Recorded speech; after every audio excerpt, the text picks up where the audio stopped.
السلام علیکم۔ پروگرام آئینہ کے ساتھ طاہر احمد بھٹی آپ کی خدمت میں حاضر ہے۔ گزشتہ پروگرام میں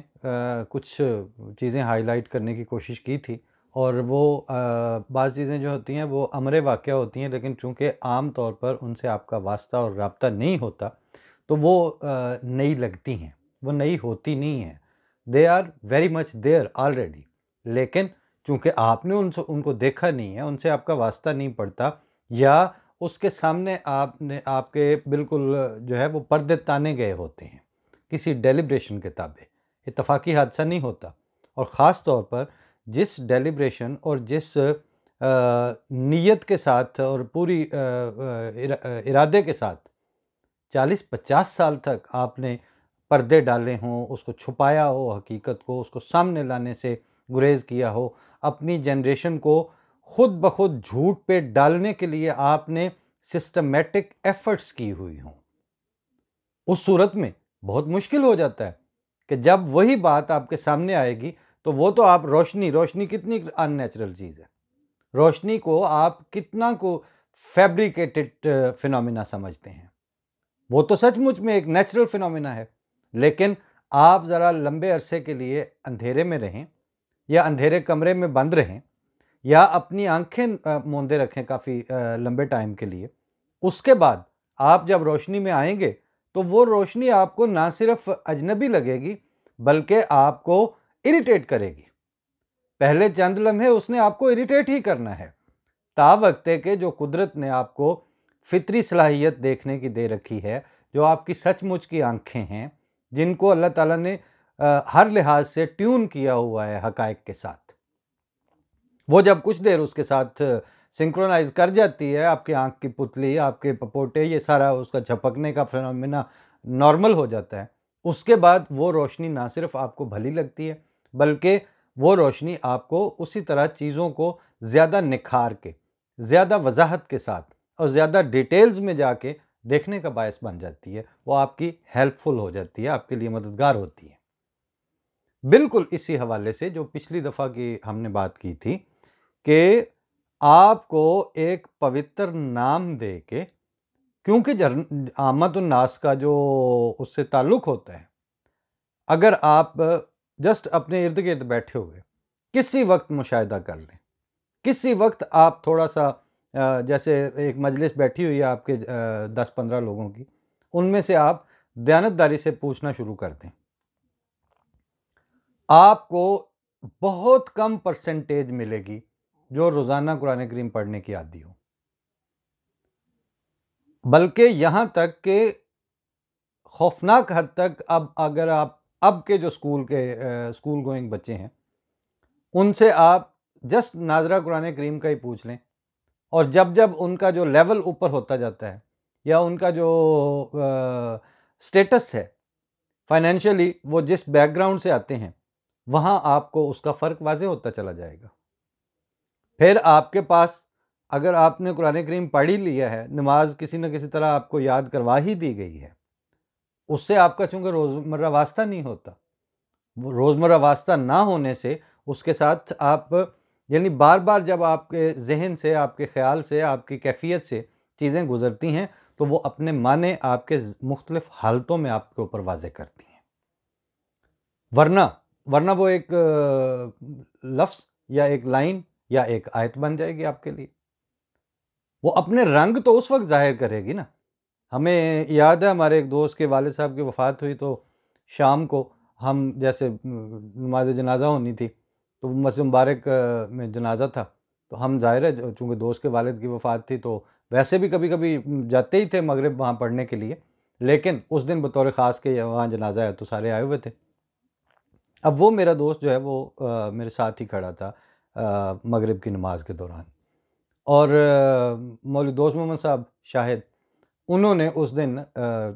شاید اس وجہ سے کہ جنازے کی نماز تھی، اس میں انہوں نے پتہ تھا کہ میں نے پڑھانا ہے بعد میں،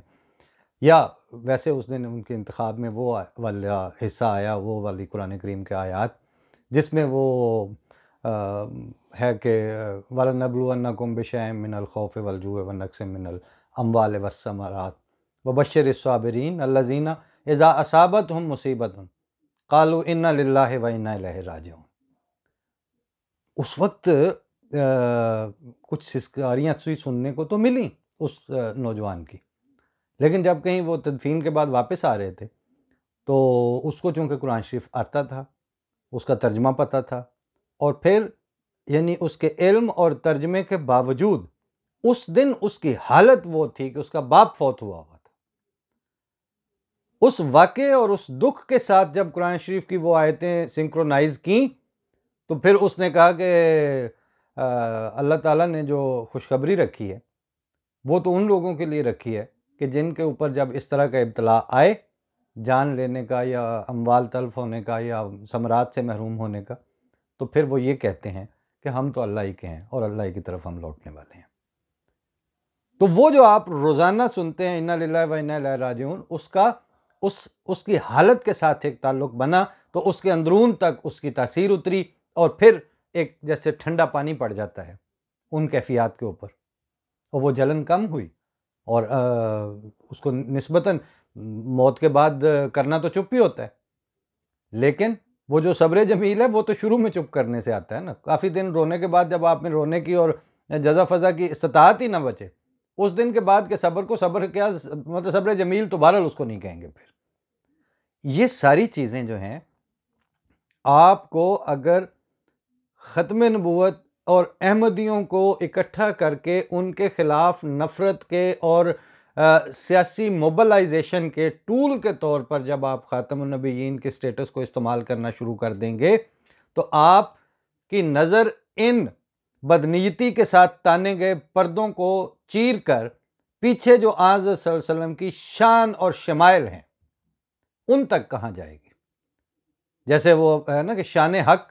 تیرے شمائل میں نظر آتی ہے، حضرت بانی جماعت احمدیہ کا مصرع ہے، اور اس میں شمائل کا لفظ آیا تو مجھے یہاں پر وہ ریلیونٹ ہے، جیسے میں کل بھی عرض کر رہا تھا کہ ان احمدی حوالوں سے جو شخصیات ہیں ان کے اوپر تو انہوں نے پردے ڈالے، اور پردے ڈالے اپنی بدنیتی کو چھپانے کے لیے کہ ہم نے سیاسی طور پر اور مذہبی جھوٹ کے طور پر جو یہ حرکت کی تھی اس پہ پردے پڑے رہے اس جنریشن کو، جن کے سامنے ان کو ہم نے میڈیا بلیک آؤٹ کر کے ان کو مائنس کر کے سوسائٹی میں سے، بلکہ ان کے اوپر تبر رکھ کر اور ان تک پہنچ کے اور ان سے مکالمے کے اور ان سے گفتگو کے سارے دروازے بند کر کے وہ اپنے جھوٹ کو اسٹیبلش کرنا چاہ رہے تھے۔ لیکن وہ شخصیات نے کیا کام کیے، ان کی فیلنگز کیا تھیں، وہ تو آپ تک نہیں پہنچ پائیں۔ شمائل کے لفظ سے مجھے یاد آیا کہ شمائل ترمذی ایک حدیث کی کتاب ہے جو آن صلی اللہ علیہ وسلم کے روزمرہ اٹھنے بیٹھنے، ان کی زندگی کے معمولات، ان کی پسند ناپسند، کھانا پینا، یعنی اس طرح جیسے احادیث کی باقی قسمیں میں تو ہیں کہ فلاں ایشو کے اوپر کیا فرمایا آپ صلی اللہ علیہ وسلم نے، فلاں کے اوپر آپ کا کیا فرمان تھا،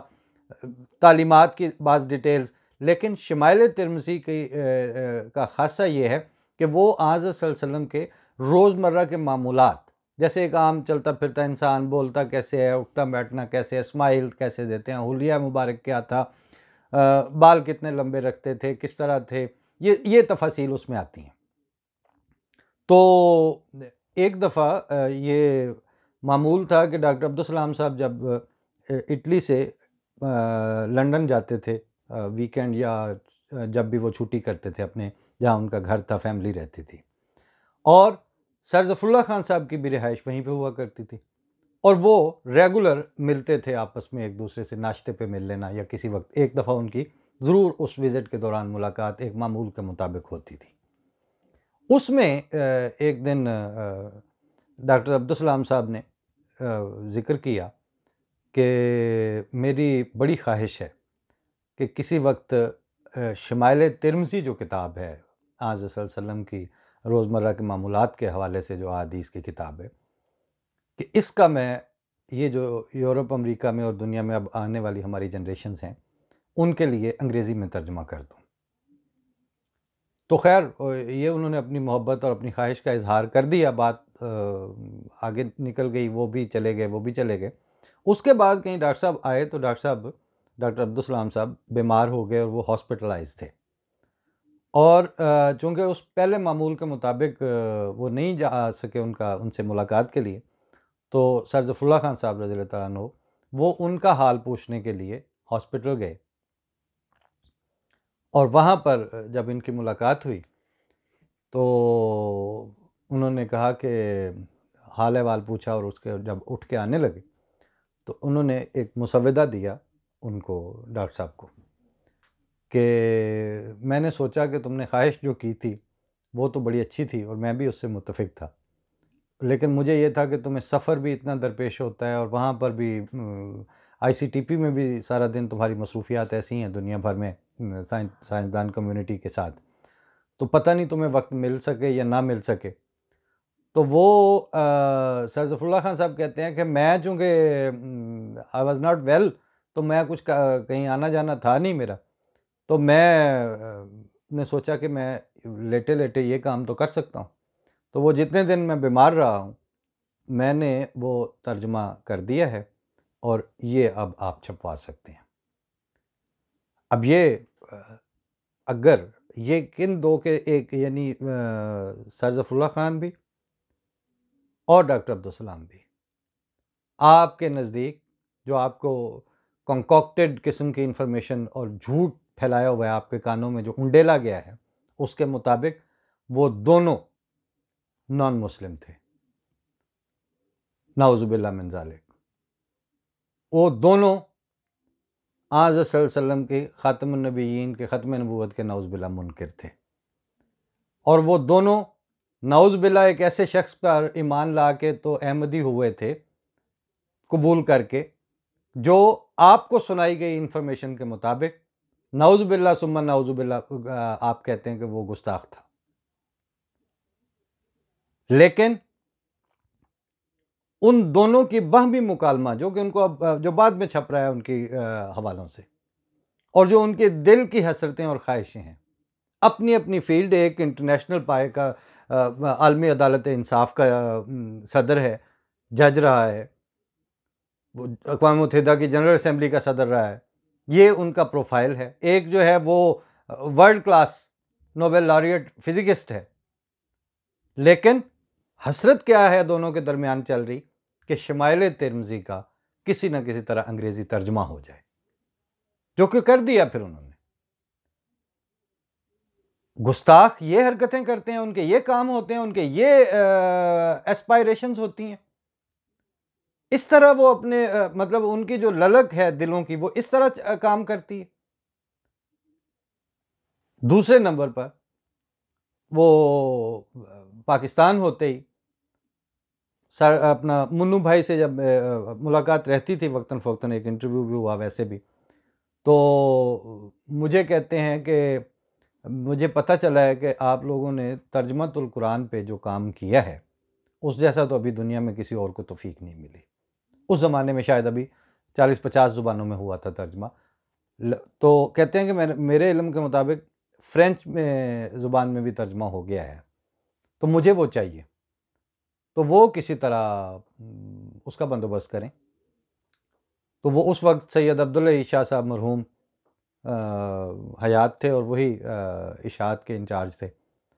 تو میں ان سے ملا۔ وہ دونوں کی کبھی کبھار میں نے دیکھا تھا کہ دفتر میں، وہ اور صاحبزادہ مرزا غلام احمد صاحب دونوں مرحوم ہو چکے، اللہ تعالیٰ غری کے رحمت فرمائے،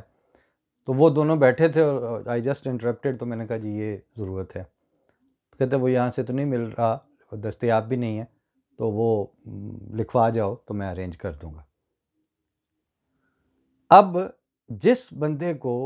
جو آپ کا اسکالر تھا، اس کو اپنی اسٹڈی میں بیٹھے ہوئے قرآن کریم اگر فرانسیسی زبان میں چاہیے تو اس کو کسی سعودیہ میں رابطہ نہیں کرنے کا خیال آیا۔ وہ آپ کی جو اسلامی نظریاتی کونسل ہے، انہوں نے تو ایسا کوئی کام کر کے آپ کو پیش نہیں کیا۔ آپ کے جو وفاق المدارس اور دس اینڈ دیٹ اور یہ جو سو کالڈ ادارے جو اس وقت اسلام کو رول کرنے، مسلمانوں کی گردنوں پر سوار ہونے اور ان کے بارے میں فیصلے کریں گے کہ کون مسلمان ہے اور کون مسلمان نہیں ہے، انہوں نے ابھی تک کیا کیا ہے؟ قرآن شریف کی کون سی خدمت کی ہے؟ بلکہ آپ کے اب پچھلے 50 سال میں تو کتابی شکل میں اپنی فکر کا جوہر دکھانے والے وہ تو نام ہی ختم ہو گئے، نظر ہی نہیں کہیں آتے۔ اب ان کی ساری کی ساری زندگی کا جو مقصد بن چکا ہے اور جو ان کا ٹوٹل آؤٹ پٹ ہے وہ نفرت اور منافرت، تکفیر اور کافر قرار دیتے چلے جانا۔ اس کے علاوہ انہوں نے کیا کیا ہے پچھلے 50 سال میں؟ یہ وہ پیرالل ہیں، کوئی آپ سے یہ سوال اٹھائے جانے چاہیے کہ آپ 74 سے پہلے آپ 50 سال میں دیکھیں تو آپ کو پھر بھی کچھ نہ کچھ علمی ان کے کنٹریبیوشن نظر آ جائیں گے۔ آپ کو 74 کے بعد کے علماء پاکستان کے خاص طور پر جو اس وقت پھدک اور ناچ رہے ہیں اپنی حرکتوں کے اوپر، صاحب علم تو یہی کہلائیں گے۔ اب آپ کے تو رہنما وہی ہیں۔ وہ پچھلے دنوں ہمارے ایک نوجوان نے بڑے اس میں کامنٹس میں آ کے، میں پرسنلی جانتا تھا ان کو، تو بڑے اظہار کیا کہ جی آپ وہ طاہر اشرفی صاحب پہ بالواسطہ طور پر آپ نے ان کی عزت نہیں کی۔ میں نے کہا میں نے وہ بات کوٹ کی ہے کہ جو میڈیا میں موجود ہے۔ فضل الرحمان کی میں وہی باتیں کوٹ کرتا ہوں نا جو میڈیا سے آپ کو اویلیبل ہیں۔ ان کے نائب حمداللہ نے جو ماروی سرمد کے ساتھ جو بیہیو کیا، جس طرح مس بیہیو کیا اور جو گند کیا پبلک شو میں، ٹاک شو میں بیٹھ کے، اس کے بعد آپ کیا سمجھتے ہیں میں ان کو مولانا کہوں گا؟ میں تو بالکل نہیں کہوں گا۔ کیوں کہوں میں ان کو مولانا؟ سیدھا نام ان کا درست لے لیں تو یہی بہت ہے۔ لیکن ابھی اگر آپ ان کے بارے میں ان سے یہ پتہ کریں، سوائے ان کو جاوید گامدی صاحب کو ایکسکلوڈ کریں کیونکہ انہوں نے پھر بھی جس چیز کو وہ جس طرح سمجھ رہے ہیں وہ کم از کم ریسرچ کر کے، سوچ کے، بیان کر کے تو وہ کتابی شکل میں بھی پیش کرتے ہیں، اپنی گفتگو میں بھی بات کرتے ہیں۔ لیکن چونکہ وہ خوفناک قسم کی تکفیر ان کے روزمرہ کے معمولات میں اور ان کی گفتگو کا حصہ نہیں ہے، تو آپ دیکھ رہے ہیں پاکستان ان کے رہنے کے قابل بھی نہیں بچا۔ اب وہ نہیں رہ سکتے پاکستان میں جب وہ یہ کہیں گے کہ ازرو قرآن اس کی توہین کے اوپر یا اس طرح مذہبی طور پر منافرت کے لیے اور اس چیزوں کے لیے قانون سازی کی قرآن آپ کو اجازت نہیں دیتا، تو آپ نے پاکستان میں ان کو بھی کہاں رہنے دیا؟ لیکن جو آپ نے رکھے ہوئے ہیں ان سے پوچھیں کبھی کہ آپ کی تفسیر کے حوالے سے یا آپ کی تقاریر کے حوالے سے یا آپ نے علم الکلام کے حوالے سے کیا نیا کنٹریبیوٹ کیا ہے، کیا چھوڑا ہے آپ نے مزید؟ بلکہ اسلام کے پلے ہی کیا چھوڑا ہے آپ لوگوں نے اپنے پچھلے 40-50 سال کے اپنے فتاویٰ اور اپنی حرکتوں کی بنیاد پر؟ اس لیے اب عامت الناس کو جس طرح اس سیاستدان سے پیچھے ہٹنا پڑے گا جس نے ان سے ووٹ لیا اور پھر اس کے حقوق کا تحفظ نہیں کیا، جس نے ان کے نام پر کرسی تو لی لیکن اس کرسی کے ذریعے جو پالیسی میکنگ کا کام تھا، جو ان کے فیوچر کی نسلوں کے لیے بہتری کے اقدامات تھے، اس کے اوپر اس نے کوئی کام نہیں کیا۔ یہاں ابھی ایک جرمن سے ملاقات ہوئی تو اس کو یہاں بیٹھے ہوئے پتا تھا کہ 80% جو ہے وہ پاکستان ایگریکلچر کے اوپر ڈیپینڈ کر رہا ہے، لیکن ان کو نہیں پتا کہ ہمارے 80% جو ریسورسز ہیں وہ زرعی طور پر بیسٹ پریکٹسز کو انٹروڈیوس کروانے میں کے ذریعے ہم ان کو ایکسپلائٹ کر سکیں گے، ان کا آؤٹ پٹ لے سکیں گے۔ کون اس پہ کام کر رہا ہے؟ آپ کے روزمرہ تحفظ کے اوپر آپ کے سیاستدان نے کب کام کیا ہے؟ اسی طرح سے آپ کے سو کالڈ اس عالم میں خشیت الہی سے تو یہ عاری تھا ہی، لیکن آپ کو کیا پتا؟ آپ میں سے کتنے ہیں جن کو یہ پتا ہے کہ اللہ تعالیٰ نے اہل علم اور خشیت الہی کو جوڑ کے بیان فرمایا ہے قرآن شریف میں، اور علماء قرار ہی ان کو دیا ہے جن میں خشیت الہی ہو۔ اب آپ کو تو اگر نہیں پتا تھا، ان کو تو پتا تھا جو ممبر رسول کے اوپر جو ہے وہ ایک ہاتھ میں کھونڈی پکڑ کے تو اس کے بعد آپ کو گالیاں دینے کے لیے اور لوگوں کو متہم کرنے اور بدنام کرنے کی کیمپین چلانے کے لیے ممبر رسول کو استعمال کرتے ہیں۔ تو ان سے کبھی یہ تو پوچھیں کہ انہوں نے اسلام کے لیے اور پاکستان کے لیے جنریشنز کی تربیت کے اوپر اور رسول اللہ صلی اللہ علیہ وسلم کے مقام خاتم النبیین سے کسب فیض کر کے آؤٹ پٹ کیا دیا ہے، ایکیڈیمیکلی انہوں نے کتابی شکل میں کیا چھوڑا ہے آپ کے لیے، کس کو اب آپ دیکھیں گے؟ یہ جناب آپ کے المیے ہیں، ان المیوں کو ننگی کھلی صاف ستھری روشنی میں آئیں، تھوڑی دیر آپ کی آنکھیں جھپکیں گی، تھوڑی دیر آپ کو روشنی اریٹیٹ کرے گی، ہمیں بھی پتہ ہے کہ کرے گی، لیکن ہمارے نام سے، احمدیہ ماخذ کا نام آنے سے، احمدیہ کتب کا نام آنے سے، احمدیوں کے شہر کا نام آنے سے اب آپ کی اریٹیشن صرف اس صورت میں بند ہو سکتی ہے کہ آپ کچھ دیر روشنی میں اپنی اندھیرے والی جو موندی ہوئی آنکھیں تھیں ان کو کچھ دیر موقع دیں، آپ کی پتلیاں اپنی جگہ پہ ایڈجسٹ ہوں، آپ کے پپوٹے پٹپٹا کے تھوڑی دیر کے بعد روشنی کے ساتھ جب سنکرونائز کر جائیں گے تو آپ کے ذہن میں سچ مچ میں یہ سوال پیدا ہوں گے، اور یہی وہ سوالات ہیں جن سے آپ ان کو کہہ سکتے ہیں اور ان کو شیشہ دکھا کے یہ کہہ سکتے ہیں کہ چونکہ آپ کا یہ کردار ہے، چونکہ آپ کا یہ آؤٹ پٹ ہے، اب ہم سیاسی طور پر 2 نمبر سیاستدان کے ساتھ نہیں چل سکتے، اور ہم مذہبی طور پر اس طرح کے جنہوں نے کچھ بھی اسلام کو نہیں دیا پچھلے 50 سال میں، ہم ابھی سر دست آپ کو فالو کرنے سے انکار کرتے ہیں۔ پھر آپ کہیں زیرو پہ، نیوٹرل کی سطح پہ کھڑے ہوں گے، پھر آپ ہر طرح کی باتیں سنیں، اہل تشیع آپ کو ائمہ اہل بیت اور اہل بیت کی محبت میں جو بھی اپنی بات کرتے ہیں وہ ان کی بات تو سن لیں، کم از کم پہلے دھیان سے سن تو لیں، جلوس بعد میں نکالیں، آخر میں آپ کو پتہ چلے گا کہ وہ کسی نہ کسی لحاظ سے جہاں جہاں وہ اپنے آپ کو دعویٰ کر کے اٹیچ کرتے ہیں رسول اللہ صلی اللہ علیہ وسلم کے ساتھ تو ان کو اٹیچ رہنے دیں۔ تعالوا الی کلمۃ سواء بیننا و بینکم کی جو آیت ہے اس کا فائدہ مسلم ورلڈ اور مسلم سوسائٹی کیوں نہیں اٹھا سکتی، جبکہ پوری دنیا کے ساتھ سنکرونائز کرنے کے لیے، ان کے ساتھ رول آف گیم طے کرنے کے لیے اللہ تعالیٰ نے ایک اصولی ہدایت دے دی ہے کہ ان کو کہو کہ وہ جو پوائنٹس ہمارے درمیان کامن ہیں آ جاؤ ہم ان پہ اکٹھے ہو جاتے ہیں۔ تو آپ بھی اگر ڈھونڈیں گے تو تکفیر کے علاوہ آپ کو بہت سی قابل ستائش اور بہت سی جو ایک نقطے پہ مرکوز ہونے والی پوائنٹس ملیں گے، لیکن وہ بچیں گے آپ کے ہاتھ میں تب اگر آپ پہلے مولوی کی ریشہ دوانیوں، اس کے تکفیری حربوں اور اس کے ختم نبوت کے ہتھیار کو کند کر کے اس کے ہاتھ میں واپس پکڑا دیں۔ ادروائز سر دست اس طرح نہیں ہو سکتا کہ ظلم رہے اور امن بھی ہو۔ کیا ممکن ہے؟ تم ہی کہو۔ فی امان اللہ پاکستان، اللہ کے حوالے۔ السلام علیکم۔